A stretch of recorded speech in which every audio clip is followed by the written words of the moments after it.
꽃들도 구름도 바람도 넓은 바다도 하늘도 주님을 찬양하는데 우리도 찬양해야 되지 않을까요? 제 마음 같아서는 아까 우리 찬양할 때 우리도 같이 찬양합시다 그러고 싶었는데 지휘자님한테 혹시 혼날까봐 혹시나 그럴까봐 제가 마음만 그렇게 고백했습니다. 여러분, 세상이 아름다운 이유는요, 그 모든 천지 만물을 지으신 하나님이 아름다우시기 때문에 그렇습니다. 세상의 아름다움은 주님의 아름다움을 그대로 나타내기 때문에, 주님의 작품이기 때문에. 물론 여러분, 죄가 이 세상에 들어온 다음에 하나님의 아름다우심과 창조의 모든 세상과 우리의 인간을 다 깨뜨리고 파괴하고 무너뜨려서 지금 우리가 살아가는 세상은 어때요? 아름답지만은 않아요. 때때로는 눈물도 많이 흘리고요, 때때로는 괴로움과 고통들도 많아요. 그런데 주님이 다시 우리 가운데 임하시고 주님이 역사하시는 그날과 그때에는 다시금 눈물의 골짜기가 기쁨의 샘물로 변화되게 될 줄로 믿습니다. 천하 만물이 주님을 기뻐하며 영광 받으실 그날까지 우리도 믿음으로 함께 나아가시는 우리 사랑하는 성도님들 되시기를 간절히 주님의 이름으로 축원합니다. 한번 옆에 계신 분 인사하십시다. 같이 갑시다. 함께 갑시다. 함께 그 믿음의 길들 잘 걸어가셔서 우리의 심령 속에, 마음 속에 샘솟는 주님이 주시는 하나님 나라의 기쁨과 평안과 소망이 넘쳐나시는 우리 사랑하는 성도님들, 우리 모두가 되시기를 간절히 바랍니다. 새해가 되었는데 이것도 안 하면 또 섭섭하잖아요. 새해 복 많이 받으세요. 옆에 계신 분들 인사합니다. 새해 복 많이 받으세요. 새해 복 많이 받으세요. 새해 복 많이 받으시고 많이 누리십시오. 1년 만에 뵙는데 반가우시죠? 지난주에는 작년에 뵙고 올해는 또 새롭게 새해에 뵙게 되었는데요, 올 새해에는 주님이 주시는 더 큰 은혜와 복과 평안과 기쁨으로 올 한해도 복된 승리하는 한 해가 되시기를 다시 한번 주님의 이름으로 축복합니다. 아멘. 복된 새해가 되십시다. 아멘. 새해 계획들 많이 세우셨어요? 아예 작심삼일이 될까봐 아예 이제 마음도 안 먹으시고 이제는 기대도 소망도 없으신 분들도 계신지는 모르겠습니다. 우리가 새해가 되면 올 한해는 어떤 것들을 소망하고 기대합니다. 안 믿는 분들은 바다로, 또 해가 뜨는 일출을 보러 또 산으로 올라가서 새해를 시작하면서 새로운 마음으로 한 해를 시작하려고 그렇게들 애를 많이 쓰십니다. 우리 그리스도인들은 어떨까요? 우리 그리스도인들은 어떤 다른 소망과 기대보다도 하나님께서 우리에게 주신 마음, 하나님께서 우리에게 주신 하나님의 계획들, 그걸 품고 나아가는 것이 어찌 보면 우리에게 또 중요하고 소중한 일이 아니겠나, 그런 생각을 하게 됩니다. 그래서 매 첫 주마다 해를 시작하는 첫 주에는 항상 보면 교회에 주신 새로운 표어들, 하나님께서 올 한 해 붙들고 나가기를 원하시는 그런 말씀의 주제와 내용들을 함께 나누는 시간을 갖습니다. 그래서 저희가 한 11월부터 로마서 말씀을 순서대로 쭉 살펴보다가 오늘은 올해 교회 표어, 입이 바짝바짝 말라가지고 입이 좀 잘 안 돌아가네요. 이게 사람이 이렇게 윤활이 잘 되어야 이렇게 되는데, 겨울이 되면 항상 좀 난방을 하다 보니까 좀 많이 건조해서 좀 그렇습니다. 양해해 주십시오. 올해 교회표 한번 읽어볼까요? 시작. 제가 여러분에게 양해의 말씀을 하나 좀 드립니다. 죄송한 말씀을 좀 드립니다. 제가 이렇게 현수막으로 표를 만들 때 제가 이렇게 화면으로 볼 때는 괜찮겠다, 잘 보이겠다 싶어가지고 만들었는데 인쇄해 놓고 달아놓고 보니까 뒤에는 잘 안 보이더라고요. 잘 안 보이시죠? 잘 보이세요? 큰 글씨 말고 작은 글씨는 잘 안 보이시죠? 보이세요? 제가 눈이 좀 문제가 좀 있나 봅니다. 제가 뒤에서 보니까 잘 안 보이더라고요. 안 보이시는 분들은 앞으로 오시라고 그 말씀을 드리려고 그랬는데, 앞에 앉으시는 게 좋다고, 유익하다고 말씀드리려고 그랬는데, 자, 주님의 기쁨이 되는 교회라는 그런 표를 가지고 올 한 해를 시작해 보려고 합니다. 그리고 밑에 나와 있는 내용들 한번 부수적인 세부적인 내용들 한번 같이 한번 읽어보겠습니다. 시작. 주님의 마음을 알아가고 주님의 능력으로 살아가며 주님이 행하실 일들을 믿음으로 기대하며 살아가는 한 해. 아멘. 안 보이신 분들은 다음 주부터 꼭 앞에 앉으십시오. 감사합니다. 여러분, 이런 표를 함께 붙들고 나아가는데요, 제가 표에 대해서 말씀드릴 때마다 종종 자주 드리는 말씀이 있습니다. 이 표는 올 한 해만 이렇게 살고 말 표가 아니라 주님 부르신 그날까지 우리가 믿음으로 바라보고 붙들고 나가야 될 우리의 삶의 방향이고 목표라고요. 붙들려, 우리 작년에 표했잖아요. 여러분, 잘 붙들려 사셨습니까? 못 붙들려 사신 분들도 여러분 올해도 그렇게 사셔야 되고 내년에도 그렇게 사셔야 돼요. 언제까지요? 주님 부르시는 그날까지. 여러분, 주님의 기쁨이 되는 교회도 여러분 마찬가지입니다. 사실은 이 표 자체가 사실 너무 평범해요. 그리고 너무 잘 알고 있는 표 같아요. 제가 그래서 8월경부터 이런 마음이 주셔서 한 9월, 10월, 11월쯤에 이 표를 결정할 때 너무 평범한 게 아닌가, 또 너무 포괄적이고 너무 넓은 것이 아닌가, 사실 그런 고민을 많이 했어요. 그런데 그럼에도 불구하고 중요한 건 뭐냐면 우리가 아는 게 중요한 것이 아니라 아는 것을 사는 것이 중요하잖아요. 주님의 기쁨이 되는 교회, 당연히 중요해요. 알아요. 근데 여러분 그렇게 과연 살고 있느냐는 거예요. 그것이 더 중요한 문제이지 않을까라는 생각을 하게 됩니다. 그리고 이 표어는 주님의 기쁨이 되는 교회뿐만 아니라 주님의 기쁨이 되는 저와 여러분, 우리 개인, 주님의 기쁨이 되는 가정, 주님의 기쁨이 되는 여러분의 삶의 자리가 되는 그 은혜를 나타나는 그런 삶이 되어야 된다는 그런 내용과 주제가 됩니다. 그럼 여러분 어떤 분들은 이런 생각할 수 있습니다. 아니 주님의 기쁨이 되는 거하고 내가 살아가는 삶하고 무슨 상관인데? 여러분의 삶이 살아가는 개인의 삶하고 내가 주님의 기쁨으로 살아가는 것과 무슨 상관인데? 물어보면 어떠세요? 여쭤보면 여러분 무슨 상관이 있어요? 자, 한번 여쭤볼게요. 상관이 있다? 없다? 차마 선뜻 대답은 못하시지만 아마 이 가운데 서 계신 분들도 많이 있으리라 생각합니다. 무슨 상관이 있을까? 주님의 기쁨이 되는 삶과 주님의 기쁨이 되는 교회와 나와 무슨 상관이고 왜 우리가 주님의 기쁨으로 살아야 되는가? 사실 우리는 어때요? 내 기쁨으로 내 만족을 위해서 나의 행복을 위해서 우리는 본능적으로 살아가는 그런 본성이 있잖아요. 여러분 왜 사세요? 왜 사냐고 묻거든. 여러분 왜 사세요? 표정들을 보시니까 제가 이렇게 물어보는 질문이 굉장히 당황스러우신가 봐요. 뭘 그런 걸 물어? 나도 잘 몰라요. 잘 모르시는 분 어때요? 그냥 사시는 건가요? 여러분 왜 사세요? 왜 직장 다니시고 왜 하세요? 먹고 살려고. 왜 드세요? 살려고. 그렇잖아요 여러분. 왜 그렇죠? 사실 이 질문에 대해서 우리가 명확하게 대답하기가 좀 쉽지가 않습니다. 하나님이 기쁨이 되신 삶을 살 때, 교회가 될 때, 또 하나님이 기뻐하실 때 뭐가 어떻길래, 뭐가 달라지길래, 뭐가 좋은데 도대체 왜 우리가 이 목표와 방향을 붙들고 나아가야 되는가? 오늘은 그 부분을 함께 말씀을 통해서 잠깐 나눠보려고 합니다. 오늘 우리가 읽은 고린도후서 5장 말씀은 5장 8절부터 10절까지 읽었지만 이 말씀은 1절부터 내용이 쭉 이어지는 내용입니다. 사도 바울이 고린도 교회에 있는 성도들에게 편지를 하며 썼던 내용인데요. 그 앞에 내용들이 무슨 내용이냐면 이런 내용들이에요. 우리의 이 땅에 있는 장막집이 무너지면, 여러분 장막집이라는 말은 우리가 사는 집을 말하는 것이 아니고요. 우리의 육체를 말해요. 육체, 몸. 우리의 몸이 언젠가는 무너질 때가 있어요, 없어요? 여러분 연세가 드실수록 많이 느끼시지 않으세요? 몸이 조금씩 쇠약해지시고 조금씩 여기저기 문제가 생기고 무너져가는 거 느끼시는 분들 많으시죠? 저도 그래요. 내가 어제 그 집사님하고 전사님하고 이제 성탄 장식을 철거를 하는데요. 제가 몇 년 전만 해도 저기 옥상에서 그 앞에 그 장식하는데 넘어갔는데 그걸 제가 의자를 밟고 활짝 뛰어서 내려갔거든요. 근데요, 작년부터인가 재작년부터인가 뛰어내려갔더니 무릎이 너무 아픈 거예요. 요즘 어떻게 내려가냐면 의자를 앞에도 갖다 놓고 살 밟고 내려갑니다. 그렇다고요. 저도 이제 좀 나이가 들어가나 봅니다. 삐그덕거리기 시작해. 왜요? 우리의 육신은 점점 낡아져요. 새 집에 입주했어요. 몇 년 지나면요, 10년 지나고 20년 지나고 30년 지나면 집이 어떻게 돼요? 조금씩 낡아가져 가다가 결국은 어떻게 언젠가는 집이 무너질 때가 오는 것처럼 우리 육신도 무너질 때가 여러분 인정 안 해도 와요. 옵니다. 언제 무너질지 아무도 모르지만 우리 육신이 언젠가 무너질 때가 와요. 제가 엊그저께 안타까운 소식을 좀 들었어요. 저희 교회에 섬기셨던 우리 중고등부 전도사님, 우리 김준호 전도사님 새해 인사가 왔어요. 1월 2일 날. 그래서 새해 인사를 하셨나 보다. 문자로 목사님 새해 복 많이 받으세요. 그래서 참 고맙다 그랬는데 그 밑에 한 줄이 더 붙어 있어요. 목사님 소식이 있어서 전해드려요 하면서 봤더니 부고가 온 거예요. 장인어른께서 이제 돌아가셨다는 거예요. 근데 제가 그 장인어른이 이제 저희 같은 교회 이제 관리 집사님으로 일하고 계셔서 저도 직접 몇 번 뵌 적도 있고, 제가 작년에 우리 그 교회 헌신 예배 설교하러 갔을 때 직접 만나 뵀을 때 굉장히 건강하셨어요. 60 중반도 아직 안 되셨어요. 63세세요. 특별한 지병도 없으셨고 그런데 일주일 전에 갑자기 집에서 쓰러지신 거예요. 심정지가 와서 쓰러져가지고 119급대가 와서 심폐소생술을 하고 병원으로 이송을 했는데 30분 만에 호흡은 돌아왔는데 안타깝게도 뇌사 판정을 받으신 거예요. 그리고 60 중반도 안 되는 60세에 주님의 부르심을 받으셨다고. 그래서 제가 그저께 가서 이제 옆에 장례식장에서 가서 같이 위로하고 돌아왔어요. 봤더니 장모님도 아주 젊으세요. 그리고 여러분 아시는 것처럼 우리 전도사님 사모님도 아주 어리시잖아요. 아기도 이제 막 3살 4살 되고. 얼마 전까지만 해도, 그 며칠 전까지만 해도 같이 식사하셨대요. 3, 4일 전만 해도 천안에 사역하시는 교회까지 와가지고 거기 직접 식사하시고 돌아가셨는데 며칠 만에 갑자기 이렇게 쓰러지신 거예요.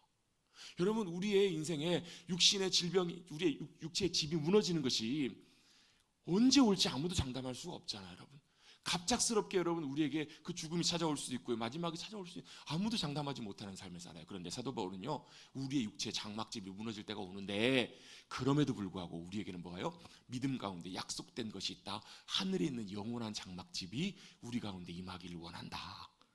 이렇게 고백하고 있어요. 앞의 내용이 우리가 읽지 않았던 1절부터 앞의 내용이 그 내용이에요. 그래서 우리가 언젠가는 우리의 육신의 장막집이 죽을 때가 올 터인데 우리의 육체가 무너지고 장막집이 무너져도 우리에게는 뭐가요? 믿음 안에서 예수 그리스도를 믿는 믿음 안에서 영원한 하나님의 집 아버지의 집에서 거하게 될 우리의 진짜 집이 있다. 이렇게 사도 바울은 우리에게 말씀해 주세요. 성령님이 우리의 그 증인이 되신다. 그렇게 말씀하고 난 다음에 사도 바울이 이어서 얘기를 하는 거예요. 그래서 나는 어떻다고요? 나는 차라리 지금 몸으로 살고 있는 것보다 빨리 주님 부르셔서 주님 나라 주님 품에 가고 싶다. 이게 우리가 읽었던 8절 말씀이에요. 8절 한번 보실까요?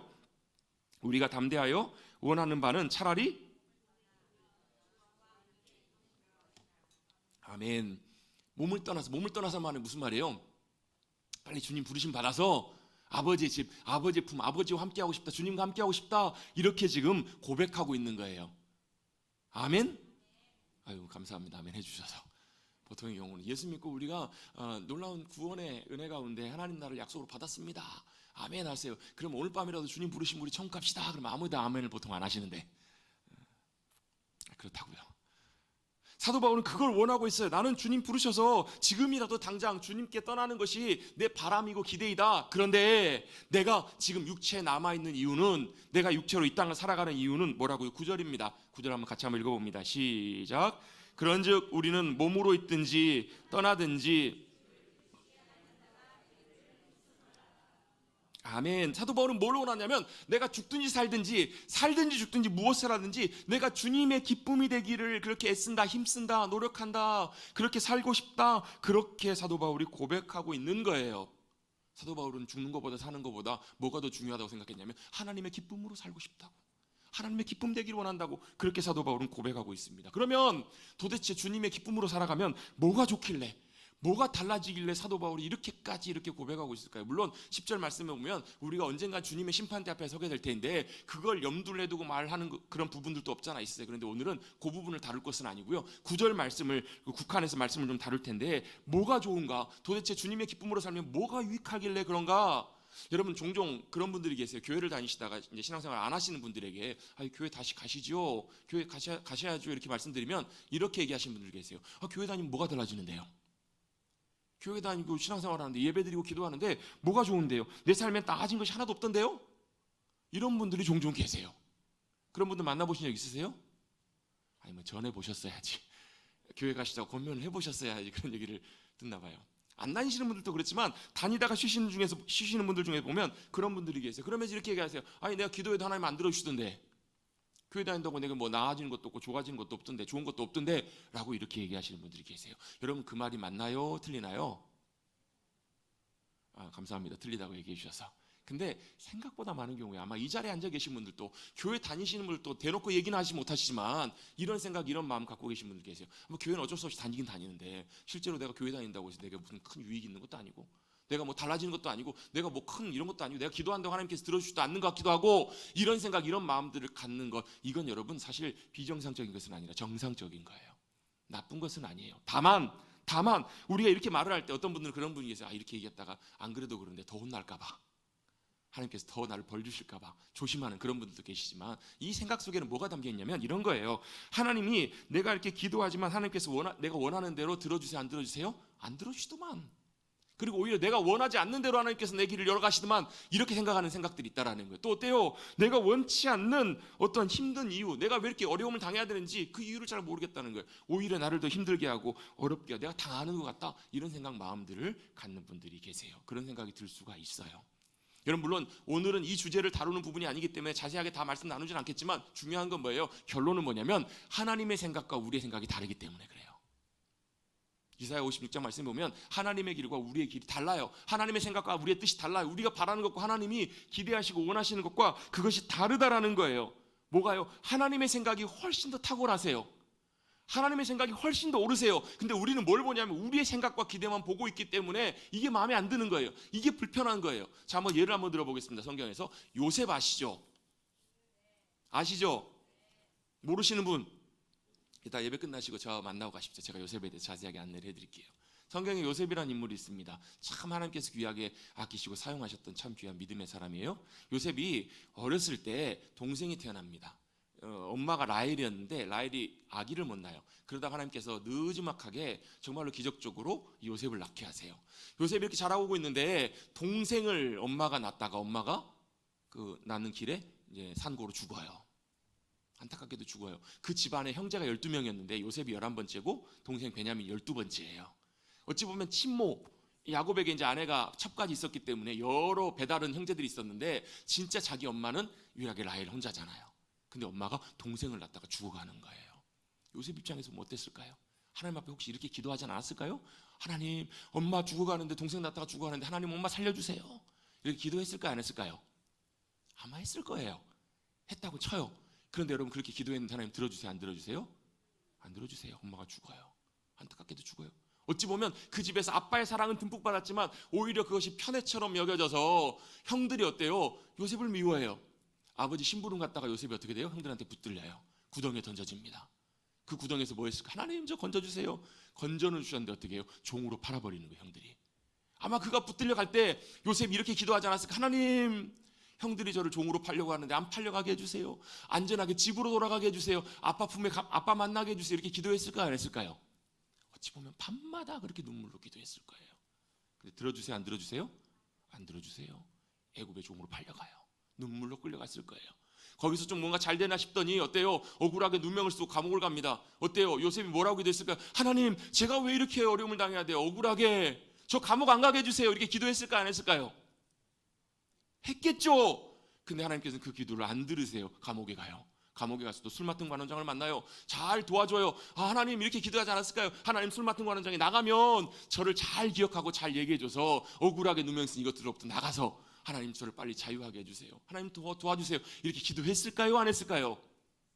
했을 거예요. 그런데 하나님께서는 그 기도에 외면하시고 2년이나 넘는 시간 동안에 요셉을 그냥 처박아 두신 것처럼 느껴져요. 하나님은 기도에 응답하지 않으신 것처럼 보이지만 실제로는 그렇지가 않으셨어요. 하나님은 요셉의 기도를 다 듣고 계셨고요. 무관심한 것이 아니라 다 알고 계셨어요. 요셉을 버리신 것이 아니었어요. 왜요? 하나님의 계획과 뜻이 있으셨기 때문에 그래요. 만약에 요셉이 그 기도했던 기도 가운데 하나님이 중간에 한 번이라도 응답하셨다면 요셉은 애굽의 총리가 되지 못했을지도 몰라요.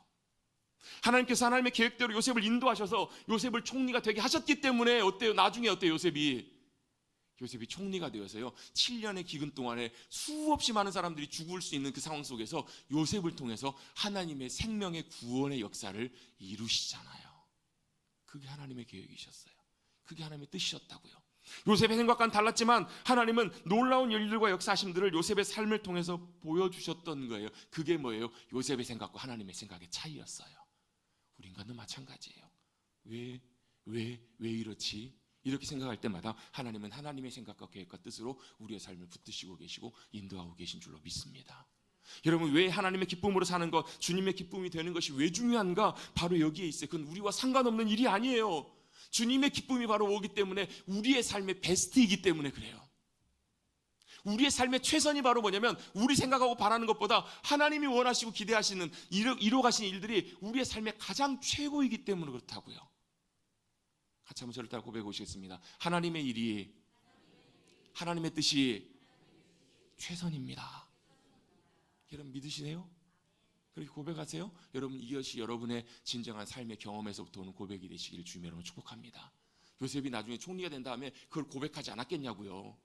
돌아놓고 보니까 얼마나 감사해요. 그 왼수 같은 형들을 여러분 가볍게 용서할 수 있었던 이유가 뭐예요? 이 일들이 모든 것들이 하나님께 삼력하여 선을 이루어 가신 하나님의 놀라운 뜻과 역사하심이셨구나. 요셉이 그걸 나중에 보고 난 다음에 모든 상처와 아픔들이 다 용서가 돼요. 모든 지나갔던 아픔의 눈물들이 다 찢겨져 나가잖아요. 하나님의 선하신 최선의 뜻을 보았기 때문에. 왜 하나님의 기쁨이 되는 것이 중요해요? 그것이 우리의 최선이기 때문에 그래요. 여러분, 하나님의 기쁨이 된다는 것은 주님의 기쁨으로 살아간다는 것은 이런 뜻이에요. 주님이 기뻐하신다는 말은 주님께 맞다라는 말이에요. 주님께 옳다라는 말이 무슨 말이냐면, 여러분 그렇잖아요. 여러분이 원하는 대로 일이 잘 됐어요. 여러분의 뜻대로 일이 잘 됐어요. 그럼 여러분 마음이 좋으세요? 안 좋으세요? 좋으시잖아요. 기쁘시잖아요. 그죠? 하나님께서 그걸 기뻐하신다는 말은 뭐냐면 그것이 옳다라는 말이에요. 여러분, 하나님께서 천지를 만드실 때 말씀으로 창조를 하세요. 말씀으로 천지를 만드셨을 때 하나님이 꼭 하셨던 말씀이 있어요. 말씀하시니 그대로 되었더라. 보시기에 심히 좋았더라. 여러분도 그렇잖아요. 여러분이 이렇게 얘기해 놨는데, 지시해 놨는데 그대로 되면 기분 좋으세요, 안 좋으세요? 좋으시죠? 기쁘시죠? 우리 기뻐합시다 좀. 여러분의 인생이 여러분 뜻대로 되지 않는다고 낙심하지 마시고, 여러분, 하나님께서 원래 천지 만물을 지으실 때는 하나님의 의도대로 말씀대로 그대로 지으셨어요. 하나님이 그걸 보면서 기뻐하셨다고요. 바꿔서 표현해 보면 하나님이 기뻐하신다라는 말은 무슨 말이에요? 하나님의 의도대로 됐다는 얘기예요. 하나님이 오르신, 하나님의 선하신 뜻대로 그대로 됐다라는 거예요. 하나님 보실 때 맞아, 오라, 이것이 바로 뭐냐면 주님의 기쁨이라는 뜻이에요. 주님이 기뻐하신다는 말은 하나님 보실 때 그게 옳다라는 뜻이에요. 그것이 맞다라는 말이에요. 여러분, 사람은 사람마다 취향이 다 달라요. 그죠? 내가 좋은 게 있고 저 사람이 좋은 게 있어요. 누가 더 옳아요? 그걸 옳은가를 판단해 보려면요, 둘이 쥐어터지게 싸워봐야 돼요. 이긴 사람이 옳아요. 어디로 가야 돼요? 법정에 가봐야 돼요. 많은 사람들한테 물어봐야 돼요. 누가 옳은가? 제 아내와 지금 20년 가까이 살고 있는데요, 아직도 그래요. 거기까지만 합시다. 제가 아까 일부 예배 때 우리 김향기 장로님, 한기순 권사 모셨길래 권사님께 여쭤봤어요. 권사님, 지금도 혹시 그러세요? 그랬더니 웃으세요. 그냥 뭐예요? 취향이 달라요. 옳고 그름의 기준이 달라요. 좋고 나쁘고가 다르다고요. 그럼 누가 더 좋은 거예요? 누가 옳은 거예요? 누가 맞는 거예요? 여러분, 사람은 여러분 다 다르기 때문에 누가 옳다 그르다 얘기할 수가 없어요. 어려워요. 근데 누구는요? 하나님은 완전하신 분이세요. 하나님은 조금의 오차도 없으세요. 완벽하세요. 그래서 하나님이 옳다고 하시면 그게 진짜예요. 하나님이 좋다고 하시고 인정하시면 그게 옳다고, 진짜라고요. 내가 옳은 것이 아니라. 그래서 여러분, 내가 기뻐하고 좋아하는 것보다 하나님이 기뻐하시고 좋아하시면 그것이 최선이고 옳은 것이라는 것, 여러분 기억하시기를 간절히 바랍니다. 그래서 어때요? 내가 기뻐하는 삶보다 하나님이 기뻐하신 삶을 살면 절대 손해가 아니라 그것이 내 삶에 가장 선하고 가장 복되고 가장 유익하고 좋은 것이라는 것, 여러분 그것을 기억하시고 주님의 기쁨으로 살아가시는 저와 여러분 되시기를 간절히 바랍니다. 또 여러분, 그 주님이 기뻐하시다, 기쁨이라는 것을 생각해 봤더니 기쁨은 감정이잖아요. 언제 기뻐하는가, 언제 좋아하는가, 그걸 쭉 찾아가 봤더니 뭐와 또 연결이 되냐면요, 좋아하는 것, 사랑하는 것과 연결이 되더라고요. 그렇죠, 여러분? 여러분은 사랑하는 걸 보면 기쁨이 생겨요. 사랑을 다 해보셨죠? 사랑하면, 사랑하는 대상을 보면 그 대상이 나의 기쁨이 됩니다. 보기만 해도 좋아요. 그렇죠? 보기만 해도 기쁨이 넘치잖아요. 여러분, 사랑하는 자녀들이 밖에 나갔다가 돌아오면 여러분 볼 때마다 어때요? 나의 사랑, 나의 기쁨. 표정들을 보니까 저 왼수 같은 거 또 왔네. 어떠세요, 여러분? 내가 사랑하면요, 그 사랑하는 그 대상이 나의 큰 기쁨이 돼요. 하나님의 기쁨이 된다는 것은 하나님께 저와 여러분을 사랑하시기 때문에 저와 여러분을 기뻐하셔서 우리도 어떻게 해요? 우리도 주님을 사랑하는 사랑의 자리 가운데 있으면 주님의 기쁨이 될 수 있는 거예요. 얼마나 사랑하면 좋으면 그렇잖아요. 오가며 그 집 앞을 지나노라면, 아니, 빨리 지나가지 왜 또 왔다 갔다 해요? 지나가야지. 여러분, 뭐예요? 그게 사랑이잖아요. 여러분, 첫사랑 해보셨죠? 첫사랑이 뭐예요? 처음으로 사랑이라는 감정으로 가지고 열렬하게 모든 걸 다해 사랑하는 그 사랑, 그 사랑이 첫사랑이잖아요. 첫사랑은 어때요? 보기만 해도 가슴이 설레요. 첫사랑 좋아하는 친구가 있는데 그날 아침에 버스를 타고 가다가 우연히 그 친구를 만났어요. 지나갔어요. 말도 한마디 못했지만 지나갔으면 어때요? 하루 종일 어때요? 뭐 해보셨어야 기쁨이 막 넘치잖아요. 하루 종일 힘든 일과를 지나다가 여러분, 사랑하는 여러분 남자친구, 여자친구를 만나기로 저녁에 데이트 약속이 있어요. 어때요? 하루 종일 힘들게 지나다가 그 저녁에 그 친구를 만나고 같이 데이트하고 만났더니 그 힘들었던 모든 과정들이 다 사라져요. 왜? 기쁨이 샘솟거든요. 손주들이 왔네요. 얼마나 보고 싶었던 손주요. 보니까 어때요? 마음에 기쁨이 넘쳐나요. 예전에 어떤 섬겼던 교회 원로 목사님 그러시더라고. 20분만 좋다. 20분 지나면 그것도 사라진다. 그렇기도 하지만 여러분, 그게 사랑이라는 감정이라는 게 그렇잖아요. 기쁨이 있어요. 기쁨이 넘쳐나요. 그걸 보기만 하면 기뻐요. 그래서 여러분, 하나님의 기쁨으로 살아간다는 것은 뭐예요? 하나님의 사랑 안에 거하는 거예요.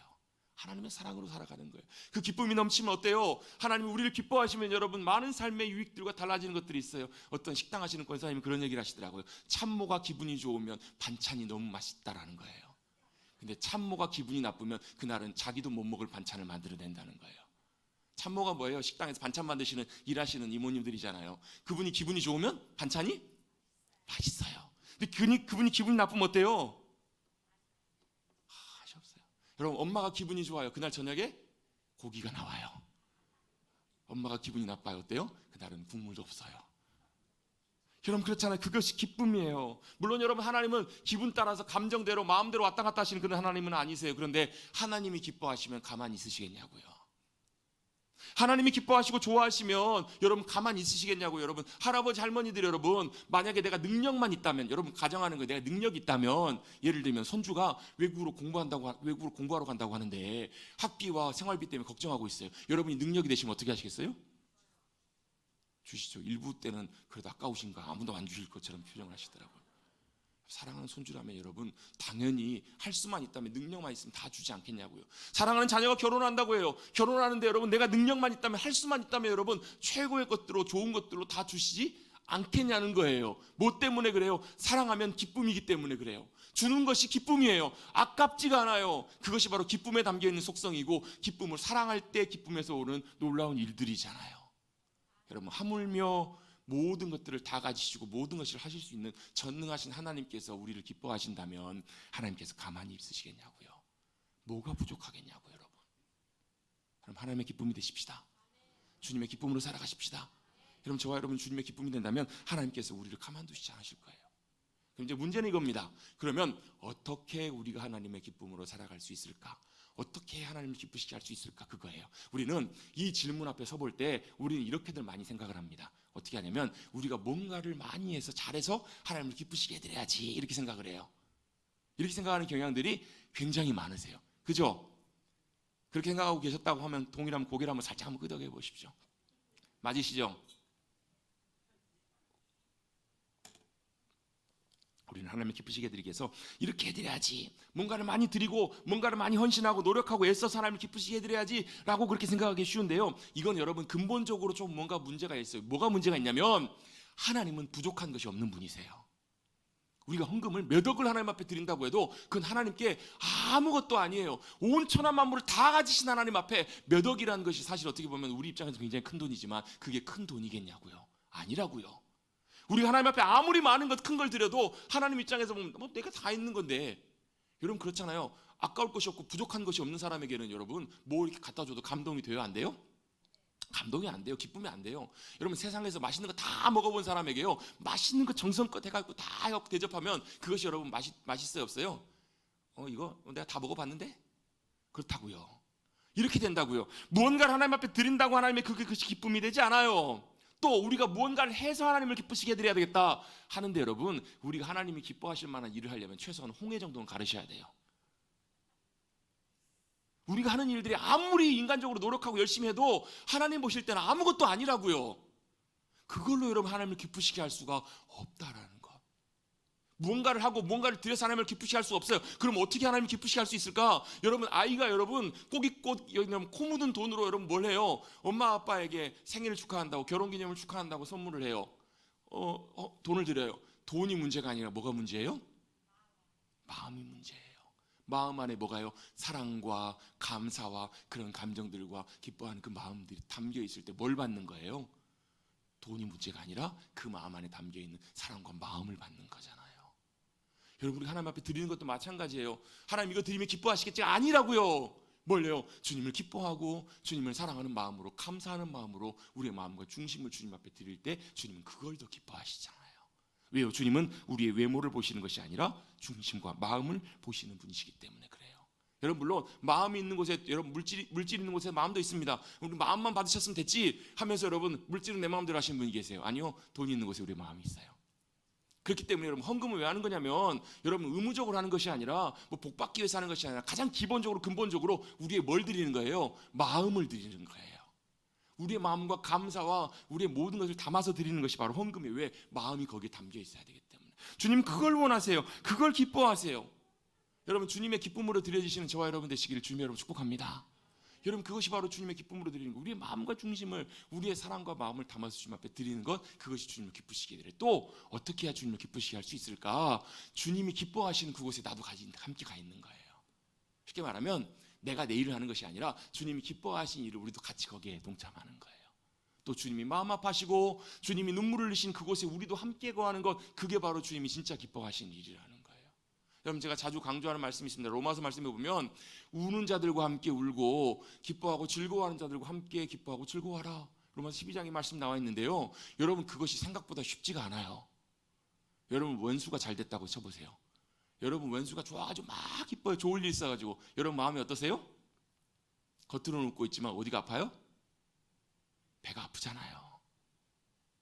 안 그러세요? 저만 그런가 봅니다. 여러분 원수가 잘 되면요 함께 기뻐하기가 참 쉽지가 않아요. 왜요? 원수가 넘어져가지고 뒤로 넘어져 코가 깨져야 우리가 마음이 기쁨이 있죠. 그죠? 여러분 즐거워하는 자도 함께 즐거워하기 위해서는 뭐가요? 사랑하는 마음이 있어야 돼요. 사랑하면요 그 사람의 기쁨이 내 기쁨이 되잖아요. 함께 기뻐할 수 있어요. 여러분 자식이 기뻐하고 좋아하면 누가 기뻐요? 엄마 아빠가 기뻐요. 기쁨이에요. 왜? 사랑하기 때문에 그래요. 이 주님의 말씀은 우는 자들과 울고 웃는 자들과 웃기 위해서는 뭐가요? 그 영혼을 향한 사랑의 마음이, 사랑하는 관계에 있을 때만 이게 가능하기 때문에 그래요. 주님을 사랑하고 이웃을 사랑하는 사랑의 마음이 있을 때, 그들이 울고 있을 때 우리도 함께 아파하며 마음 아파하며 울 수 있잖아요. 그게 뭐라고요? 그게 주님이 기뻐하신 거라고요. 주님의 기쁨이라고. 왜? 주님도 함께 기뻐하시고 주님도 함께 아파하시고 슬퍼하고 계시기 때문에 그래요. 여러분 저희는 지난주에 제가 일부 예배 마치고 내려갔더니 뉴스 속보가 떴어요. 무안공항에서 제주항공 여객기가 불의의 사고로 인해서 추락했다는 사고. 그 소식을 들었어요. 깜짝 놀랐어요. 뭐 그때는 그냥 사고가 났나 보다 그러고 말았는데, 그러고 나서 주일을 지내고 한 주를 지내면서 일주일이 지냈지만 지금까지도 저는 여전히 개인적으로는 그 사건 뉴스를 들을 때마다 아직도 마음이 너무너무 먹먹해요. 마음이 너무너무 아려요. 참 어떻게 보면 한 해 마무리하는 시점에 어떻게 이렇게 참 안타깝고 비극적인 마음 아픈 그런 일이 있었을까? 뭐 제가 직접 아는 분이 사고를 당한 것도 아니고 하지만 함께 아파하고 눈물을 내요. 그런 뉴스가 떴더라고요. 어떤 한 유명한 방송에 나온 셰프가 요리사님이 뭐 사고가 터지고 나서 김밥을 급히 싸가지고 달려가서 가족들에게 나누는 그런 뉴스가 방영이 됐어요. 근데 그 뒤에 이렇게 배경이 모자이크 돼서 나오는데 익숙한 배경이 보여요. 아니나 다를까 제가 찾아봤더니 항상 그런 사고와 아픔이 있을 때마다 가장 먼저 어느 팀보다 먼저 달려가는 그런 교회가 있어요. 제가 종종 한 번씩 소개했던 그 교회예요. 아니나 다를까 그날 예배가 마치자마자 교육자들이 20몇 명이 팀을 꾸려가지고 장을 봐가지고 밤새 달려서 새벽에 4시에 무안에 도착을 했대요. 그리고 그날 아침부터 유가족들을 위해서 따뜻한 차를 대접하고 어묵을 끓여서 어묵을 대접을 하고 필요한 것들, 구호품, 생필품들을 다 제공해주고, 또 시간이 지나다 보니까 그냥 달려 나왔잖아요. 갈아입을 옷이 없으니까 어때? 옷을 사다가 옷을 뭐 1,000만 원어치를 사다가 밤에 조용하게 가서 갈아입을 옷들을 다 제공해 주시고, 봤더니 하루 종일 있으면서 물을 마셔야 되는데 물이 금방금방 식잖아요. 뭐가 필요할까 고민하다가 텀블러, 하루 종일 보존할 수 있는 아주 비싼 텀블러를 300개 정도를 구입해 가지고 조용하게 그 옆에다 하나씩 놓고 가고, 울고 있는 자들과 함께 울고.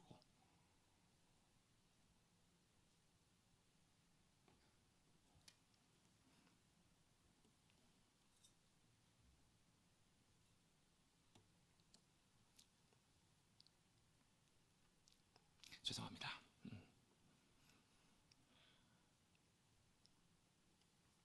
그러면서 그 교회 이름을 전혀 내세우지 않고 무슨 교회 이름을 하냐면 한국교회 이름으로, 한국교회 봉사단이라는 이름으로 가서, 물론 여러분 뭐 교회 다니신 분들 말고 다른 분들도 많이 이렇게 섬기고 많은 큰 사랑을 함께 나누는 귀한 시간들이기도 했어요. 그 아픔들을 위로하고 같이 했지만, 물론 위로가 되지 않겠지만, 그러면서 어떤 분이 그런 얘기를 하시더라는 거예요. 교회에서 이런 것도 주네요, 이런 얘기를 하시더라는 거예요.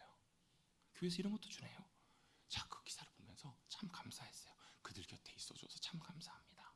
뭐 제가 직접 가본 건 아니지만 그게 뭘까요? 그게 뭐예요? 하나님이 기뻐하신 곳에 나도 있고 하나님이 마음 아파하신 곳에 함께 우리가 있는 것, 그것이 주님을 기쁘시게 해드리는 귀한 일이 아니겠냐는 거예요. 한편으로 참 감사했습니다. 한 30대 후반쯤 되어 보이는 한 여자분이, 그 목사님이 그러세요. 뭐 남편을 잃었는지 부모님을 잃었는지 알 수는 없지만 너무 슬퍼하면서 울고 있는데 한 지인이 찾아와서 말없이 그냥 꼭 안고 둘이 그냥 소리 없이 그냥 울고 있더라는 거예요. 여러분 그 사람에게 진정한 위로가 무엇일까? 여러분 그 아픔을 다 헤아릴 수는 없겠죠. 위로해 줄 수 없겠죠. 그러나 할 수 있는 것, 그냥 같이 있어주는 것, 같이 안아주는 것, 같이 그 슬픔을 함께 나눠주는 것, 이것이 그 사람에게 큰 위로이고 힘이 되는 것처럼 우리도 하나님의 기쁨이 되길 원하신다면, 여러분 하나님이 기뻐하신 곳에 함께 있고 하나님이 마음 아파하시고 슬퍼하시는, 하나님이 괴로워하시는 그 자리에 함께 있어서 주님의 기쁨이 되실 수 있는 저와 여러분 되시기를 주님의 이름으로 축원합니다. 그럼 하나님이 진짜 기뻐하신 것이 무엇일까? 미가서에 보면요, 구약성경 미가서 6장에 보면 이런 말씀이 나와요. 내가 무엇을 가지고 여호와 앞에 나가며 높으신 하나님께 경배할까? 이 말은 무슨 얘기냐면 내가 무엇으로 하나님을 기쁘시게 할 수 있을까? 내가 무엇으로 하나님을 기쁘시게 할까? 그러면서 이렇게 합니다. 내가 번제물로 1년 된 송아지를 가지고 그 앞에 나갈까? 여러분, 송아지가 한 마리가 요즘 얼마야? 한 3,400만 원 될 거예요. 그런데 여러분, 한 마리도 아니고 많은 소를 주님 앞에 드리며 나갈까? 천천의 순양이나 양을 몇 마리를 드려요? 수천 마리의 양을 주님 앞에 드리며 나갈까? 이 말은 무슨 얘기예요? 예배를 드릴 때 얼마나 많은 것들로 주님 앞에 드리며 나갈까? 이것이 주님의 기쁨 되지 않을까? 이렇게 지금 미가 선지자가 얘기를 하고 있는 거예요. 이렇게 주님 앞에 드리면 또 만만의 강물 같은 기름이, 제사를 드리면서 그 많은 짐승들의 기름을 하나님 앞에 드리면, 수없이 많은 기름을 드리면 주님이 기뻐하실까?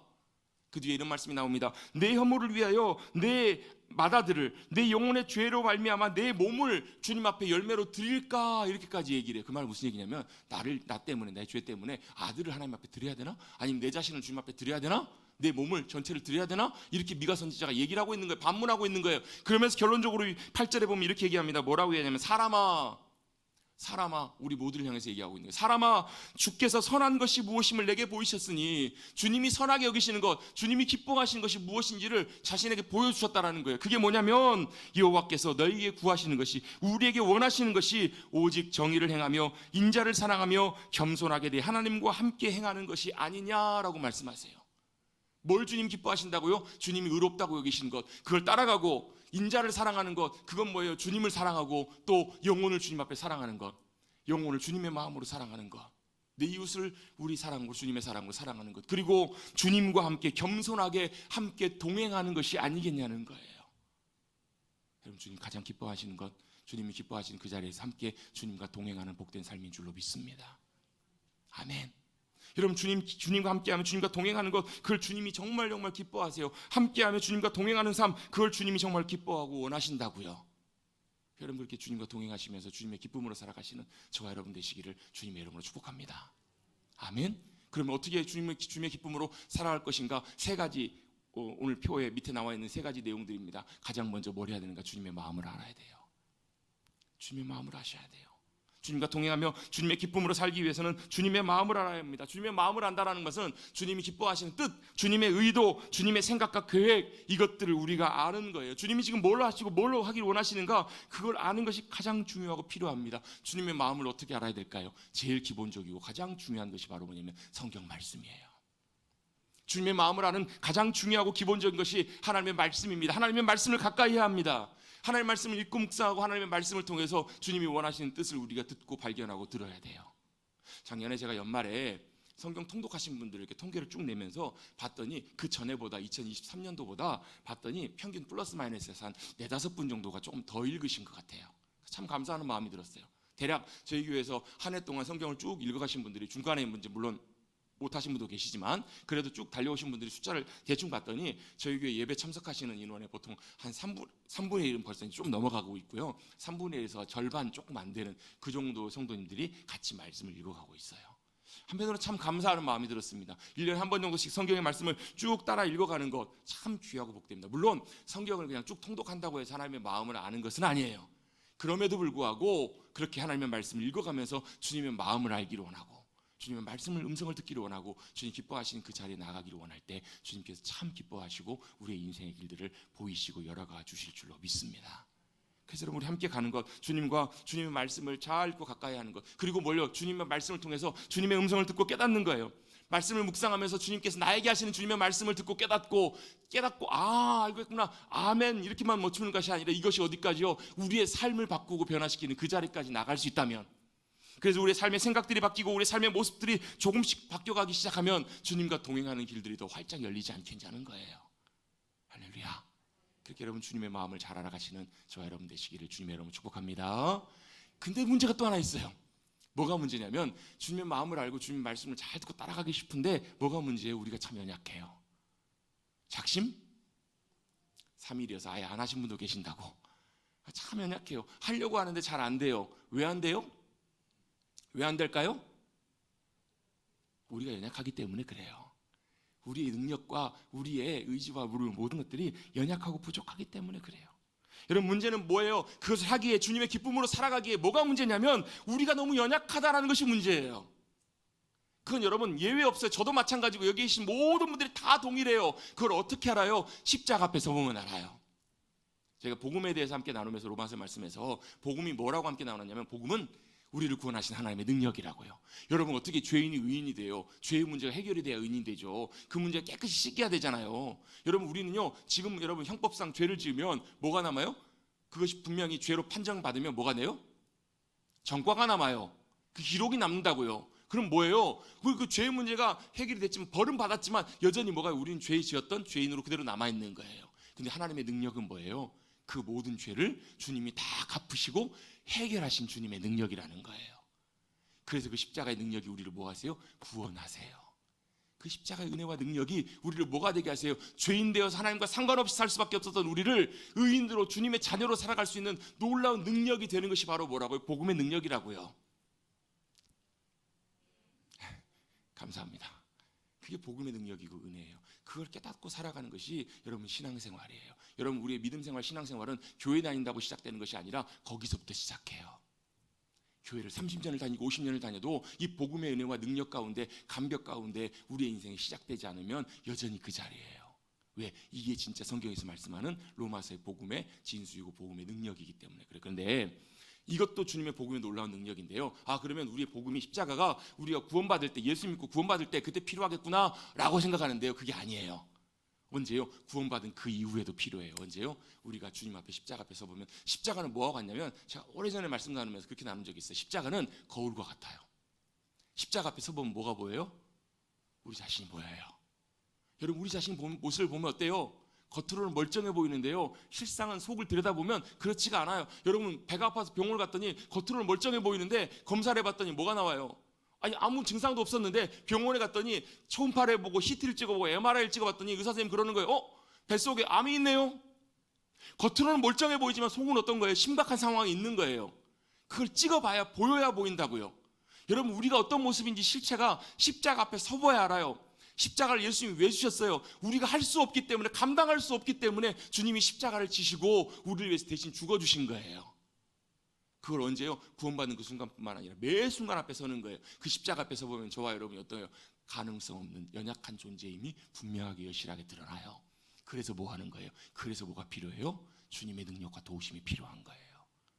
저와 여러분의 능력이 아니라 주님의 도우심과 능력이 필요하다고요. 그 십자가 앞에 설 때마다 우리는 우리의 연약한 죄인된 모습을 보지만, 한편으로는 감사하는 것이 우리를 그냥 두지 않으시고 십자가의 사랑으로, 주님의 능력으로 살아갈 수 있는 길을 주님이 열어주셨구나, 그걸 깨닫게 하시는 자리가 바로 어디냐면 십자가 앞이에요. 여러분, 십자가 앞에 나가십시다. 그 앞에 믿음으로 서서 우리 자신의 모습을 제대로 보십시다. 제대로 보면요, 우리의 모습이 얼마나 심각한 상황인지를 처절하게 깨닫게 하세요. 교회 안 다니시는 분들한테 당신 죄인입니다라고 말씀하면 되게 기분 나빠요. 근데 교회 다니는 분들 가운데서도 당신 죄인입니다, 당신 연약합니다라고 하면 별로 기분 안 좋아하세요. 그런데 여러분, 그것이 우리에게 큰 은혜이고 큰 능력인 이유는 바로 뭐냐면, 우리가 그걸 깨달을 때 우리의 능력과 지혜를 의지하지 않고, 우리 자신을 의지하지 않고 주님의 능력과 은혜를 구하고 의지하는 자리로 나아가기 때문에 그것이 유익한 거예요. 베드로가 어때요? 처음 주님 만났을 때 빈 털털이었어요. 밤새도록 그물을 내려서 고기를 낚았는데 고기를 한 마리도 못 잡았다고요. 근데 주님 찾아오셔서 뭐라고 말씀하지? 아침에 깊은 데 가서 그물을 내리라는 거. 아니, 주님, 제가 그렇게 노력해봤는데 고기 한 마리도 못 잡았는데요. 깊은 데 가면 고기 더 못 잡을 텐데요. 그런데 어때요? 근데 제가 주님의 말씀을 믿고 의지해서 제가 그물을 내려보겠습니다. 내렸더니 어떻게 돼요? 그물이 찢어질 만큼 고기가 많이 잡혀요. 베드로는 그때 경험해서 뭘요? 내 능력으로 안 됐던 걸 주님이 하셨구나, 주님이 하시는구나, 주님이 나의 능력이구나. 그런데 여러분 어때요? 마지막 순간에 또 실패해요. 또 넘어져요. 제가 주님 십자가 지러 가실 때 저는 죽어도 주님 안 떠나겠습니다. 뭘 믿은 거예요? 자기 자신을 믿은 거예요. 과신한 거예요. 자만한 거예요. 결국은 그대로 넘어지잖아요. 무너져요. 무너지고 어떻게 돼요? 처절하게 주님 앞에 자기 연약함을 깨닫게 돼요. 여러분, 한번 같이 고백해 보십시다. 착각하지 맙시다. 뭘 착각하지 말아요. 내가 좀 대단하고, 내가 괜찮고, 내가 잘할 수 있다는 그런 착각 버리라는 거예요. 십자가 앞에 서볼 때마다 그것이 전부가 아니라는 거예요. 나는 할 수 없기 때문에 누가 필요해요? 주님이 필요하시다는 걸 깨닫고 고백하는 자리에 나가는 거. 그게 뭐냐면 주님의 능력으로 살아가는 삶이에요. 여러분, 올 한 해는 주님의 능력으로 더 귀하게 살아가시는 복된 저와 여러분 되시기를 주님의 이름으로 축복합니다. 내 능력이 아니라 내 의지가 아니라 주님의 능력으로 살아가야 거기에 승리가 있습니다. 또 그 자리에 믿음으로 섰을 때 어떻게 해요? 주님이 저와 여러분의 삶을 통해서 놀라운 일을 행하실 거예요. 이사야 43장에 말씀합니다. 보라 내가 새 일을 행하리라. 여러분 올 한 해를 내다보시면 여러분 어떠세요? 전망이 어떠세요? 저는요 올 한 해 내다봤더니 참 암울해요. 정치적으로도 그렇고 전체적으로도 그렇고 세계 정세를 봐도 그렇고 경제적으로도 그렇고 모든 면을 봐도 특별히 우리 신앙과 교회와 우리 앞날을 봐도 정말 암울해요. 주님 오실 때가 멀지 않기 때문에 더 세상은 혼란스럽고 더 어지럽고 더 캄캄해요. 그런데 그럼에도 불구하고 제가 상황을 볼 때는 낙심이 되고 아무것도 보이지 않지만 여러분 우리의 소망을 주님께 두고 주님이 행하실 놀라운 일들을 믿음으로 기대하고 기다리면 주님께서 저와 여러분의 삶을 통해서 주님의 놀라운 큰 일을 행해 주실 줄로 믿습니다.